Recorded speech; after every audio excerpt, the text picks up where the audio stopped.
குபேர விநாயகா போற்றி. ஓம் ஞான விநாயகா போற்றி. ஓம் நம சிவாய. ஓம் மகாதேவி மகாச்செல்லி மகாகாளி.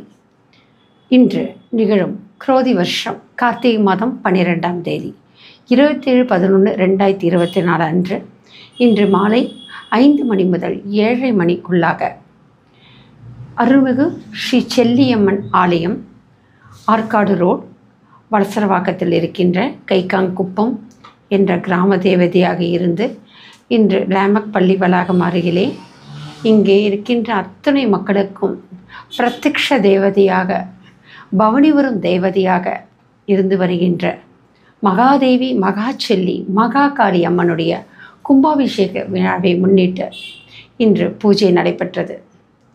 இன்று கோயிலிலே அனுகிரக விக்னேஸ்வர பூஜை, புண்ணியாவச்சனம், வாஸ்து சாந்தி, மிருத்யு சங்கிரகணம், ரக்ஷாபந்தனம், கலாகிருஷ்ணம் போன்றவற்றுடன் முதற்கால யாக பூஜை நடைபெற்றது. இதைத் தொடர்ந்து திரவியாகதி, பூர்ணாகதியுடன் அருட்பிரசாதம் வழங்குகின்ற நிகழ்ச்சியானது நடைபெற்றது. இந்த மகாதேவி மகாச்செல்லி ஆலயம் என்று பிறந்தவர் என்றுணராத இயல்பினலாம் என்ற தாய் என்று மகாகவி பாரதியார் அவர்கள் தமிழ்த்தாயை வர்ணித்தது போல இந்த மகாதேவி மகாச்செல்லி மகாகாளியினுடைய ஆலயம் தோன்றியதை யாராலுமே அறுதியிட்டு கூற முடியவில்லை. அத்துணை பழமையான ஒரு அற்புதமான ஒரு கோயில். கிட்டத்தட்ட குறைந்தபட்சம் 1500-2000 வருடத்திற்கு மேலாக இந்த மகாதேவி மகா ஆலயமானது இருந்து கொண்டு வருகின்றது.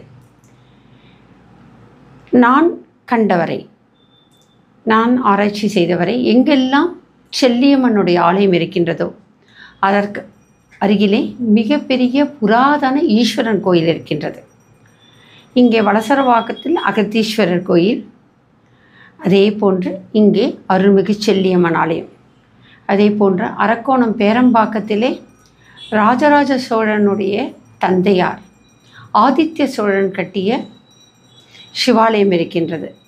பல குறுநில மன்னர்கள் ஆண்ட அந்த வழிபட்ட கோயில். அங்கே அருகிலும் செல்லியம்மன் கோயில் இருக்கின்றது. எங்கெல்லாம் சிவன் கோயில் இருக்கின்றதோ அங்கே அருகாமையிலே இந்த செல்லியம்மனுடைய ஆலயம் இருக்கும். பெரும்பாலும் செல்லியம்மா கிராம தேவதையாக, வனதேவதையாக, வனக்காளியாக தான் காட்சியளித்து கொண்டிருக்கின்றார். இன்றைக்கும் பார்த்தோம் என்று சொன்னால் சிறுவாச்சூர் மதுரகாளி, அங்கேயும் செல்லியம்மா அருள்பாலித்து வருகின்றார்கள். செல்லியம்மா இடம் வழங்கி மதுரகாளி அங்கே வசிக்கின்றார்கள். செல்லியம்மா என்று சொன்னாலே அதீத சக்தி வாய்ந்த தன்மையுடையவளாக காட்சியளிக்கின்றார்.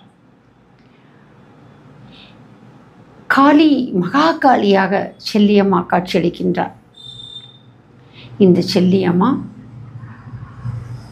அருள்மிகு செல்லியம்மா ஆசையுடன் தன்னை நாடி வரும் வாஞ்சியுடன் பக்தர்களுக்கு பிரத்யட்சமாக விழி திறந்து காட்சியளிக்கின்ற செல்லியம்மா. எல்லா கோயில்களிலும் நம் அம்பாளை நாம் பார்ப்போம், கண்ணோடு கண்ணாக பார்ப்போம். அம்பாளோட சன்னிதானத்தை பிரதர்ஷனம் வருவோம். அங்கிருக்கின்ற பூஜை புனஸ்காரங்கள் அபிஷேகத்தெல்லாம் கலந்து வருவோம்.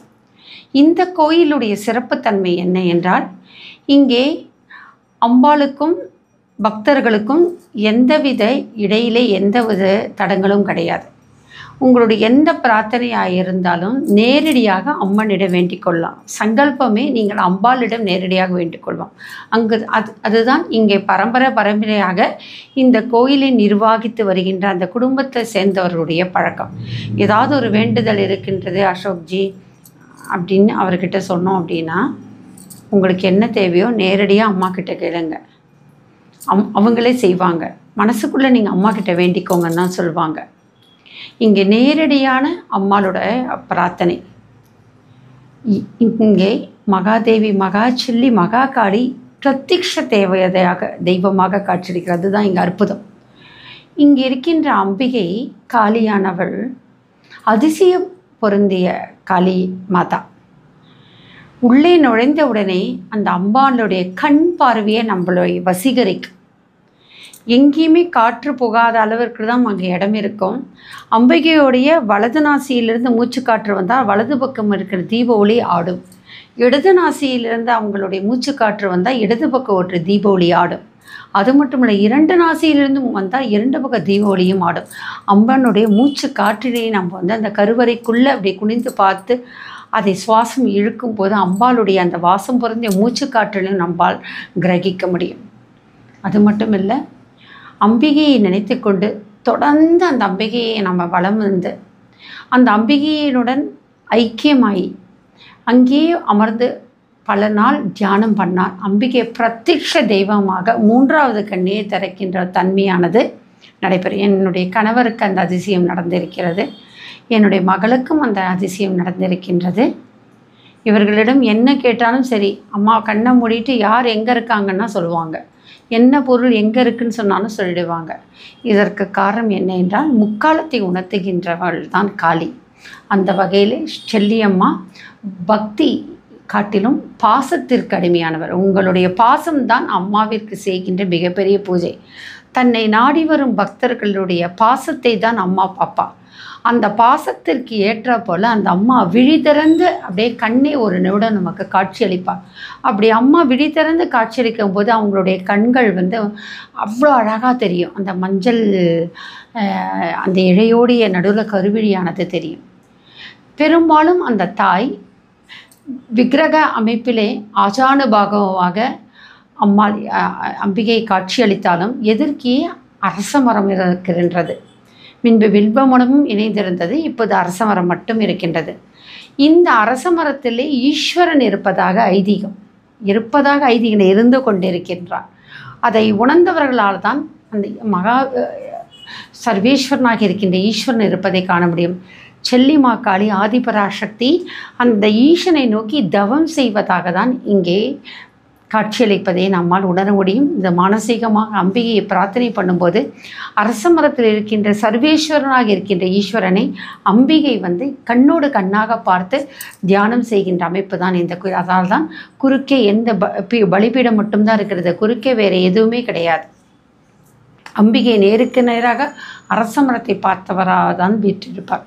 அது மட்டுமல்ல, இந்த கோயிலுடைய சிறப்பம்சம் என்ன என்றால் அம்பிகை வடக்கு நோக்கி பார்த்த காளியாக இருக்கின்றார். வடக்கு நோக்கி பார்த்த காளி என்பதே ரொம்ப அதிசயம், விசேஷமான ஒரு அம்சம் உள்ளது என்பது தான் அந்த புராதனமாக சொல்லி கொண்டு இருக்கின்ற வழக்கம். சிவாச்சாரியார்களாக சொல்லுவாங்க. அன்றைக்கி வந்தவரும் சொன்னார், வடக்கு பார்த்து அம்பாள் இருக்கா, ரொம்ப விசேஷமாக இருக்குது இந்த கோயில் அப்படின்னு சொல்லிட்டு. அத்தகைய சிறப்புடைய அம்பிகை வடக்கு நோக்கி இருந்த எதிலே இருக்கின்ற அரச மரத்தில் வீற்றிருக்கின்ற சர்வேஸ்வரனே தியானம் செய்து கொண்டு நமக்கு கருணையுடன் அருள்பாலிக்கின்ற காளி.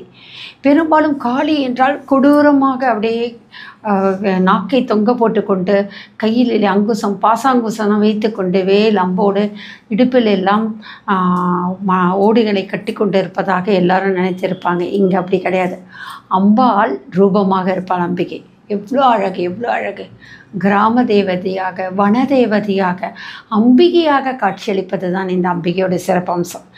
இங்கே இருக்கின்ற செல்லியம்மனை பார்க்கும் பொழுது நமக்கு என்ன தோன்றும் என்று சொன்னால், நம்ம பரம்பரையாக மூதாட்டியாக ஒரு தெய்வம் உட்கார்ந்திருந்தால் எப்படி இருக்கும், அந்த மாதிரி அம்பிகை தான் இருக்கும். இந்த அம்பிகையோட சிறப்பம்சம் என்ன என்றால், ஒரு தொடர்ச்சியாக ஒரு 8 வருடத்திற்கு முன்பாக அந்த அம்மா இன்னும் அந்த அதிசயம் இருக்கின்றது. அந்த அம்பிகையை பார்க்கும்போது வயதான மூதாடி கிட்டத்தட்ட 78-80 வயதுக்குள்ள அம்பிகையாக காளியம்மாவாக தான் இருந்தாங்க. ஆனால் தொடர்ந்து இந்த வழிபாட்டு நாங்கள் தாயாக பாவிக்கின்ற தன்மை, அதுவும் என் கணவர்னால் அந்த அம்மா தான் தாய். அவங்களுக்கு அது காளியாகவே பார்க்க மாட்டாங்க, தெய்வமாக கூட பார்க்க மாட்டாங்க. என் அம்மா அப்படின்னு தான் பார்ப்பாங்க. தொடர்ச்சியாக நாங்கள் பார்த்து கொண்டே வருகின்றோம். அந்த அம்பிகையோட கற்சிலையிலேயே ஒரு அதிசய மாற்றம் நடந்தது. அதற்கப்புறமாக எதேச்சியாக அவர்கள் தொடர்ந்து அந்த அம்மாவுக்காக வருடத்திற்காக சில பூஜைக்காக அம்மாவோட திருவுருவ படத்தை புகைப்படம் எடுக்கும் பொழுது பார்த்தால் அந்த அம்பிகைக்கும் வயதான தோற்றத்திற்கும் இப்போதுக்கும் நிறைய வித்தியாசம். ஆனால் அந்த புகைப்படம் அப்போது எங்களுக்கு கிடைக்கவில்லை. நாங்கள் தினமும் அம்மாவை பார்க்குறோம். அம்மா கிட்ட ஒரு எங்களோட பாசத்தோடு இணைந்த ஒரு பிரார்த்தனை. அப்படியே அவ்வளோதான். எங்களுக்கே தெரிஞ்சுது. நாங்கள் அங்கே இருக்கிற அசோக்ஜி கிட்ட கேட்டேன், பூசாரி ஐயா கிட்ட, பார்த்துருக்கீங்களா, நீங்கள் தினமும் அம்மாவை தொட்டு அபிஷேகம் பண்ணி பூஜை பண்ணுறீங்க. முன்னன்னா வயதான தோற்றத்தோட காட்சி அளித்தாங்க, இப்போ எங்களுக்கு அம்பாள் ஒரு இளமையான ஒரு தோற்றத்தோட காட்சியளிக்கிறாங்க. உங்களுக்கு அதை உணர முடியுதா அப்படின்னு சொல்லி கேட்டேன். கண்டிப்பாக எங்களுக்கு நல்லா தெரியுது. ஏன்னா நாங்கள் தாயின்றதை பார்த்தோம், காளியாகவே பார்க்கல. அந்த தாய்க்கு ஏற்ற மாதிரி அம்பாள் அந்த வயதான காளி தோற்றத்திலேருந்து மாறி இன்னும் அம்பிகையாக காட்சியை அழைத்து கருணாம்பிகையாக காட்சியளித்தார். உடனே அசோக்ஜி அவர்கள் தற்போதைய புகைப்படத்தை எடுத்து கொடுத்தார். அப்பா, என்ன வித்தியாசம்!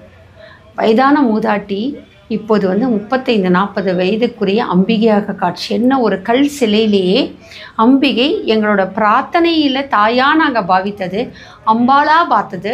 நாங்கள் கொடூர காளியாவோ கிராம காளியாவே பார்க்காம தாயாக அம்பிகையாக பார்த்ததோட பலன் அம்பிகையுடைய அந்த கற்சிலை உருவத்திலேயே கிட்டத்தட்ட அவங்களுடைய அமைப்பே மாறிவிட்டது.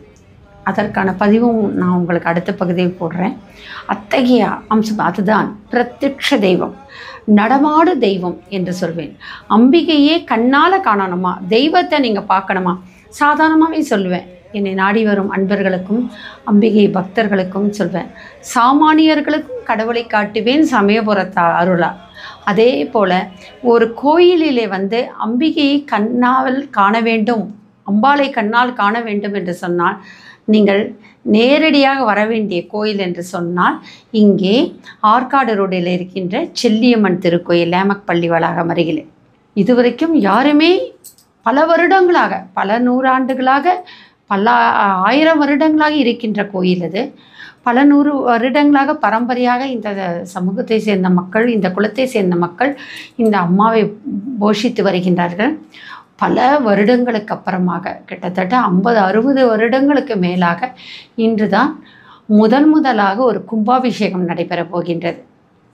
இந்த குரோதி வருடம் கார்த்திகை மாதம் 27ஆம் தேதி இன்றைக்கு தான் முதற்கால யாகசால பூஜை ஆரம்பித்தது. நாளையிலிருந்து 28ஆம் தேதி காலை 9:30 மணி அளவிலும் அதே போல் மாலை அளவிலும் அம்பிகையை அத்திமர பலகையிலே ஆவாகனம் பண்ணி எழுதி வைத்திருக்கிறார்கள். இன்று அம்பிகையை அழகாக கலச நூல் எடுத்து அம்பிகையை கருவறையிலிருந்து கலசத்தில் ஆவாகனம் பண்ணி மேலே இருக்கின்ற அந்த கும்பத்தில் இருக்கின்ற அம்பாளையும் ஆவாகனம் செய்து, அதற்கப்புறமாக அந்த கலசத்தை அம்பிகையை ஆவாகனம் செய்து முதற்கால யாக பூஜை இன்றைக்கு நடைபெற்றது. நாளை காலையிலும் 9 மணி அளவிலும் அதே போன்று மாலை 6 மணி அளவிலும் அந்த அம்பிகைக்கான சிறப்பு பூஜைகள் நடைபெற இருக்கின்றன. அத்திமர பலகையில் எழுதப்பட்ட அம்பிகை நாளை அங்கிருந்து அம்பாள் எழுந்தருளி அதற்கான இடத்திலே அமர இருக்கின்றார்கள். இன்றைக்கு அஞ்சனமை தடவி அம்பிகையை கதவை சாத்தி அம்பிகையை பாதுகாப்பாக வைத்துவிட்டு அம்பிகையுடைய சக்தியை இந்த அத்தி பலகையிலே வரவைத்து பூர்ணாகுதியுடன் இங்கே அம்பிகை எழுந்தருளியிருக்கிறார்கள். இன்று புதன்கிழமை, நாளை வியாழக்கிழமை அம்பாளை அந்த ஆவாகனம் செய்து அந்த அத்திமர பலகையிலே எழுந்தருள செய்திரு அதற்கான தொடர்ந்து பூஜைகள் நடைபெறும். இன்றையிலிருந்து அம்பிகை கும்பாபிஷேகத்தோடு மகாதேவி, மகாச்செல்லி, மகாகாளியாக எழுந்தருள போகிறார்கள். விரைவிலேயே அழகு பொருந்திய செல்லி அம்மா, அன்புடன் வாஞ்சியுடன் வரும் பக்தர்கள் எல்லாம் பிரத்யட்ச தெய்வமாக காட்சியளிக்கின்ற செல்லியம்மாளுடைய ஆலயம் விரைவிலே கும்பாபிஷேகம் நடக்க வேண்டும். பக்த கோடிகள் அனைவரும் கூட்டு பிரார்த்தனை செய்து அம்பிகைக்கு அதீத சக்தியை கொடுக்க வேண்டும். அருள்மிகு செல்லியம்மன் ஆலயம் பிரத்யக்ஷ தெய்வம், நடமாடு தெய்வம், காண கண்கொள்ளாத காட்சியாக கண்ணோடு கண்ணாக நம்மை பார்க்கின்ற அந்த தெய்வமான ஆகிய அந்த செல்லியம்மானுடைய ஆலயம் இங்கே எழுந்தருளிருக்கின்றது. நாளை நடைபெறவிருக்கும் பூஜையிலே அனைவரும் கலந்து கொள்ள வேண்டும். அம்பிகையோட அருள் பாவிக்க வேண்டும். இங்கே அம்பிகை திரைக்கு பின்னால் இருந்தாலும் ஆவாகனம் பண்ணி எழுப்பும் போது ஈசனாக அரச மரத்தில் வீற்றிருந்த அம்பிகை தினமும் நமக்கு காட்சி கொடுப்பார். எண்ணியது எண்ணியாங்கு நடைபெற வேண்டும் என்று சொன்னால் இந்த அம்பிகையினுடைய ஆலயத்திற்கு வந்துடலாம். கும்பாபிஷேகம் நடைபெற போகின்றது. பக்த கோடிகள் அனைவரும் இந்த அம்பிகையோட அருளை பெற வேண்டும். விரைவிலே ஒவ்வொரு பணியும் சிறப்புடன் நடைபெறப் போகின்றது. விரைவில் கும்பாபிஷேகத்துக்கான நாள் கூட விழாவிலும் நாம் சந்திப்போம். உங்களுடைய எண்ணங்களை எல்லாம் இந்த அம்பிகையிடம் முறையிடுங்கள். தாயானவள் உங்களுடைய பிரார்த்தனைகள் எல்லாம் நிறைவேற்றுவாள் என்று சொல்லி இது தொடர்புடைய அனைத்து விஷயங்களையும் விரைவிலே நாங்கள் தொடர்ந்து வெளியிட்டு வருவோம். அம்பிகையுடைய மகாதேவி மகாச்செல்லி ஆலயத்தினுடைய அந்த பூஜையிலே நாளைக்கு நாம் தொடர்ந்து பங்கு பெறலாம். 22ஆம் தேதி காலை 9 மணி அளவிலும் மாலை 5 மணி அளவிலும் சிறப்பு பூஜைகள் நடைபெற இருக்கின்றன. அனைவரும் வருக வருக என்று இந்த கிராம தேவதையில் இருக்கின்ற கிராம மக்கள் சார்பாகவும் பரம்பரையாக தாயாக போஷித்து வருகின்ற இந்த பூஜாரியாக இருக்கின்ற அந்த குடும்பத்தை சேர்ந்த அந்த குலமக்களுடைய சார்பாகவும் இங்கே வழிபடுகின்ற பக்தர்கள் சார்பாகவும் தாய்க்கு தாயாக நாங்கள் வணங்குகின்ற எங்களுடைய குடும்பத்தின் சார்பாகவும் உங்களுடைய அனைவரையும் இந்த கோயிலுடைய பூஜைக்கு வருகவென்று வரவேற்கிறோம். உங்கள் அனைவரையும் பக்தியுடன் வரவேற்பதில் பெருமகிழ்ச்சி அடைகின்றோம். மகாதேவி மகாச்செல்லி மகாகாளி ஆற்காடு சாலை வலசரவாக்கத்திலே லேமக்பள்ளி வளாகம் அருகில் இருக்கின்றது. அனைவரும் வாருங்கள். மகாதேவி மகாச்செல்லி மகாகாளியினுடைய அருளை ஈசன் சிவபிரானுடைய அருளுடன் இணைந்து பெறுங்கள்.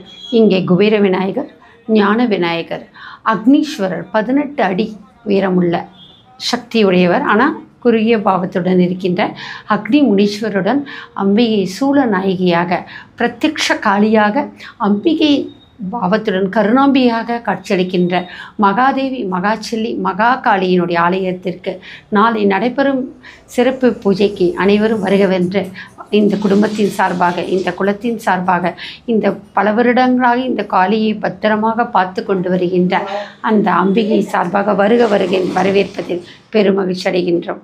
மகாதேவி மகாச்செல்லி மகாகாளி. ஓம் நம சிவாய்.